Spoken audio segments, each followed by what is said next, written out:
I am the Tofu Golem. Please enjoy the video. In this video, I will compare Notion versus Coda. Notion excels as a flexible workspace for notes, wikis, and project management, offering a highly customizable block-based editor. Coda, on the other hand, functions as a document that can act like an application, integrating data and automation. The choice truly depends on whether you prioritize a versatile knowledge base or a powerful, app-like document for complex workflows. Both offer robust collaboration features for teams of any size. Notion shines with its highly customizable block-based editor, allowing you to create diverse content types effortlessly.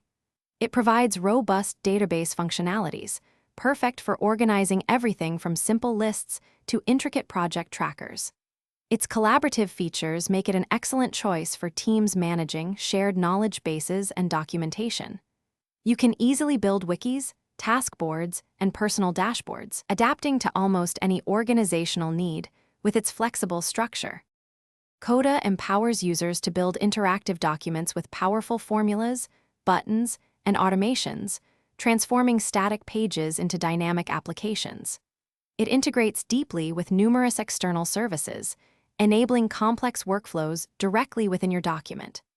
Coda's unique PACS feature extends its capabilities significantly, allowing you to pull in data and actions from other platforms, effectively turning your documents into custom-built tools for specific business processes.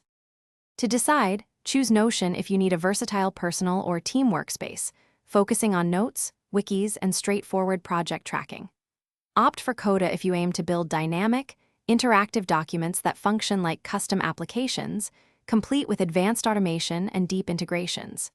Consider your team's technical comfort level and the complexity of the workflows you need to manage.